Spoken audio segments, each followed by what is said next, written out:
ज्ञानानन्दमयं देवं निर्मलस्फटिकाकृतिम् आधारं सर्वविद्यानां हयग्रीवमुपास्महे कमलाकुचूचुककुङ्कुमतो.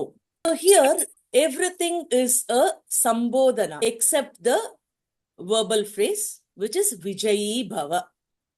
Kamala. The entire sloka starts with Kamala. Mata Mahalakshmi first. So what are the sambodhanas here? Kamala Kucha చూచుక కుంకుమతో నియతారుణితాతుల నీలతనో కమలాయతలోచన లోకపతే. So Lokapate is one sambodhana. Hey Lokapate, oh Lord of the universe. Vijayi Bhava. Venkata Shailapate, hey Venkata Shailapate, Vijayi Bhava. Hey Lokapate, Vijayi Bhava. Kamalayata Lochana, hey Kamalayata Lochana, Vijayi Bhava. So Bhagavan is addressed as Kamalayatalochana. He is addressed as Lokapate. He is addressed as Venkatapate. Lokapate means Bhagavan, who is the Lord of the entire Loka. Loka means the plane. So we are in the Bhuloka, we have the Bhuvar Loka, the Suvar Loka, all these worlds. Bhagavan is the protector of all the Lokas. Okay. So to that Bhagavan we are addressing this loka. Hey Lokapate basically shows the sovereignty of Bhagavan, the greatness of Bhagavan. Bhagavan is the king, right? So to that Bhagavan who is the king, we are doing the stuti. So it is not to any normal person. It is the Raja, the ultimate Bhagavan to whom we are offering. He is the Lokapate. So when he is the Lokapate, what are his roles? He is the protector. He is the creator itself. He is the one who is in charge of dissolution. So everything is taken care of by Bhagavan. Okay. So he is the creator, protector, and the one who holds everything during the dissolution. Okay. He is the Lokapati. So Srishtikarta, Jagat Karanakarta is what Shastra says. So he is the Jagat Karanakarta, the one who is the reason for the entire Srishti. So to that Bhagavan, we are addressing this. So what is the second identity of Bhagavan here? Bhagavan has lotus eyes. So that is mentioned. That Srishtikarta has lotus eyes. What is the necessity to mention that Bhagavan has this lotus eyes here? Because he is Jagat Karanakarta, we understand that. What is the consequence of being the Lokapati? Suppose there is a boss, okay, in this world. This boss can never be changed. It is autocratic leadership. He's always the king. Okay, it's monopoly. Nobody else can compete with him. Immediately what will happen? Everything will be very rigid. He'll be too strict. He has no reason to be lenient to people, right? So what if Bhagavan refuses to be nice to us? What if Bhagavan does not have that karuna to us? He is Lokapate. Nobody can question anything to him. He can do whatever he wants. So, if he decides not to protect us, what will happen? So, we are looking at Bhagavan. Hey, Bhagavan, please protect us. And now, we are seeing Bhagavan's beautiful Divya Mangala Vigraha, where his eyes are seen. Aha. What kind of eyes you have, Bhagavan? His eyes have the Kamala Patraksha. It is lotus-like eyes. So the lotus-like eyes are now very promising for us. So we feel, oh Bhagavan, you are Lokapati, but you're not that stern Lokapati. You are a very, very liberal Lokapati because your eyes look like lotus to me. They are soft. They are expanded. When will the eyes expand? Only when you want to accommodate all of us. So with his expanded huge eyes, Bhagavan is protecting everyone who is seeing. So his eyes are promising for us. That is why here is Kamalayata Lochana. So with Kamalayata, the beauty, the Saundarya of Bhagavan is brought. Not just that, his Karuna, compassion is also addressed. In fact, Swami Sri Vedanta Deshika, in a sloka called Bhagavad-dhyana Sopanam, uses a beautiful phrase, which really touches me. When he addresses Bhagavan's eyes, he says, Swagatodhara Netram. Swagata Udhara Netra. When we see Bhagavan's eyes, how are the eyes looking? Swagata. His eyes are welcoming us. Please come, please come. Finally, you're here to see me. So he's welcoming us just with his eyes. His eyes show that karuna, overflowing karuna, that he's welcoming us with his eyes. You know, some dancers, when they do the Krishna Bhiram and all, they are like welcoming just with the eyes, right? So like that, his eyes are welcoming us. Udhara. You know, the eyes itself is so broad that it shows his broad-minded capacity just with his eyes. So, Swagata Udhara Netram. He is welcoming us with that kind of a beautiful eyes. Okay. So, Bhagavan's eyes.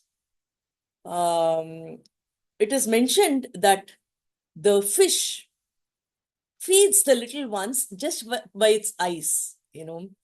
That's why Bhagavan took the avatara of Matsya, so that he always has his eyes open. He does not even blink his eyelids, so that even during that time, the kataksha should not be missed, right? So the fish always has his eyes open. It feeds its little ones through its eyes itself. Similarly, Bhagavan shows his karuna kataksha. That is the connecting link between us and Bhagavan's karuna. The eyes, you know, forward that karuna to us. The karuna flows from Bhagavan's eyes to each one of us. So it is like the fish. Sahasra Sirsha Purushaha. Bhagavan has thousands of faces. Sahasraksha, his aksha, his eyes, he has 1,000 eyes, which means all directions he's seeing and he's protecting. His eyes are the protection for each one of us. Kamala ayata lochana. Kamala ayata lochana. Kamala ayata lochana. Now let's go to the first two lines. We now know that Bhagavan is the Lokapati. He also has the Karuna.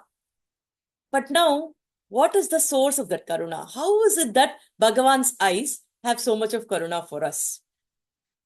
We know the answer is Mata Mahalakshmi. Mata Mahalakshmi is Karuna. Okay. Because of her, he is getting the Karuna. And how is that explained to us? Okay. So that is the beautiful part here. So the next line states that Niyatarunitatula Neelatano. Bhagavan's entire form is in beautiful dark blue color. Okay. Now this blue color shows that he is boundless. You can't even fathom the depth. He is the Paratva that is seen with this dark blue color.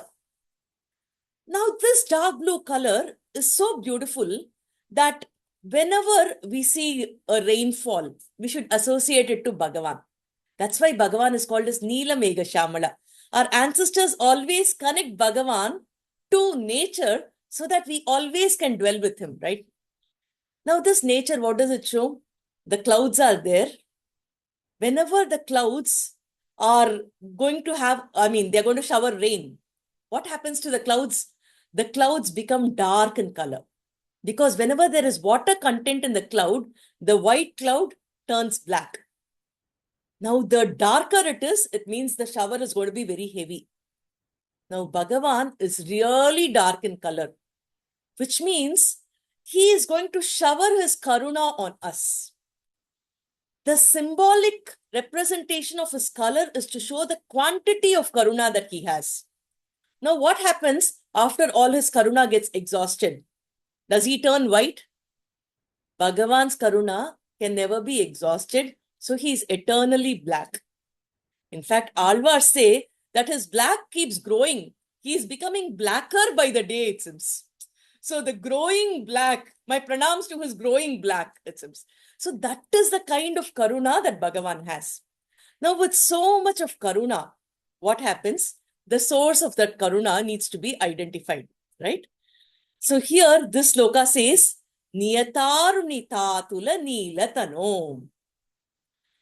From where does he get that blackness? Mata Mahalakshmi's eyes are so black. She keeps looking at Bhagavan all the time. So his blackness comes from the eyes of Mata Mahalakshmi. Mahalakshmi gets her beautiful red color because of Bhagavan. He gets his black color from Mata Mahalakshmi. So, how she sees him for some time, so he's black for some time. What happens during other times? Niyata. All the time, she keeps looking at him. But then here, black color is not mentioned. Arunita is mentioned. What is Arunita? The explanation for that is given in the first line. Whenever there is a sunrise, before the sun rises, what is the color we see in that black sky? Now the night time is there. Everywhere it is pitch dark. There is the sunrise which is about to happen. Prior to that, early dawn, what is the color of the sky? Beautiful red, pink, right? The nature is so beautiful. Here and there you see sketches of red color everywhere. That is called as Arunodaya, the Udaya of Aruna. Aruna and Garuda are brothers. Okay.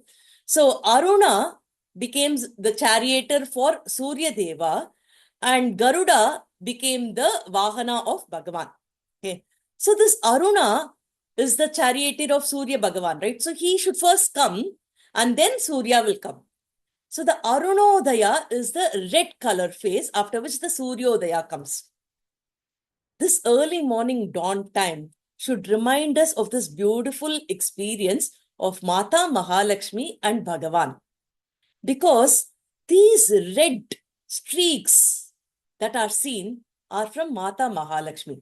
Now, Bhagavan is this huge black-bodied Bhagavan, which we can't even fathom. That is the size, that is the greatness. He is the Lokapate, we saw that.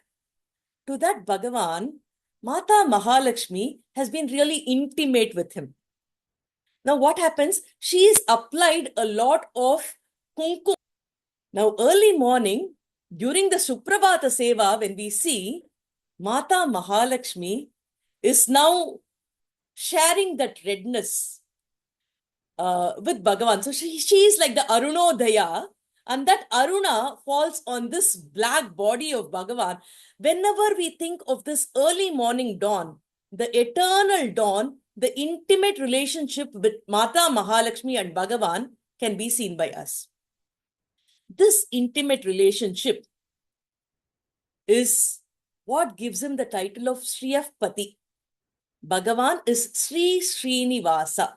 He is the husband of Mata Mahalakshmi, right? So Srinivasa, Mata Mahalakshmi resides in his chest. The Divya Dampati together, they are the couple, the divine couple, the Divya Dampati. We worship them together. So it is Niyata, this relationship of these beautiful red streaks in the body of Bhagavan is an eternal relationship. What happens because of this eternal relationship? Mata is filled with Karuna. That Karuna overflows. Bhagavan is now filled with Karuna. Now we all are here. We've done so many mistakes.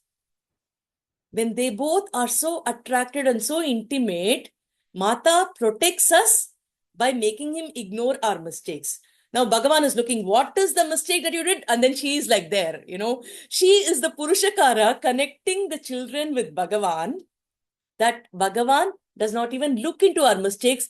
He is so engrossed with Mata Mahalakshmi. Mata is protecting us on one side. She is connecting to Bhagavan on that side. So as long as the Shriyapatitvam is there, we are safe.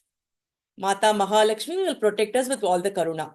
And how long will the Shriyapatitvam last? Niyata. It is eternal. So we are always protected by Mata Mahalakshmi. So three important things. First is the Lokapati. Bhagavan is the Lokapati. He is his sovereignty over all the lokas. The next is Kamala Patraksha, beautiful eyes. He is showing his protection to this entire cosmos. And it is going to always be successful because Mata Mahalakshmi is there with Bhagavan, the Shriyapatitvam. That is where Kamala Kuchachuchuka Kunkumato Niyatarunika Tula Neelatano. His blue body always, gets this redness from Mata Mahalakshmi. Niyata Aruna. Aruna is the redness. Neelatanu. To this incomparable blue body, this Neelatanu happens. And where does it come from? Kamala kuchachuchuka kunkumato. From the kunkuma of Kamala, all this comes. So that Lokapati, that Bhagavan, that Shriyapati who has none like him, he is the ultimate Bhagavan. What does he do? He comes to this Venkata. He stands for us. He is accessible to each one of us so that we can go and worship him. What more can we say? Vijayi Bhava. Hey Venkateshwara, may you be victorious. From the Yashoda Bhava, from the Bhakta's Bhava, we always want all the success to be for Bhagavan. So we are like, hey, Bhagavan, let every good thing be to you. He can be a king, he can be Raja the Raja. But for Yashoda, he's his little Krishna, right? So from the Yashoda Bhava, it is like, let everything good happen to you, ho Bhagavan. If we look at it from a different dimension, now we are going there to worship Bhagavan. We have a lot of negatives. How is he going to make us be attracted to him? Is it so easy?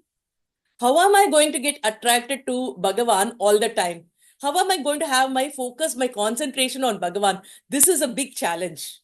So Mata Mahalakshmi's protection is there, but I have to improve my Atma Gunas for Bhagavan to be successful, right?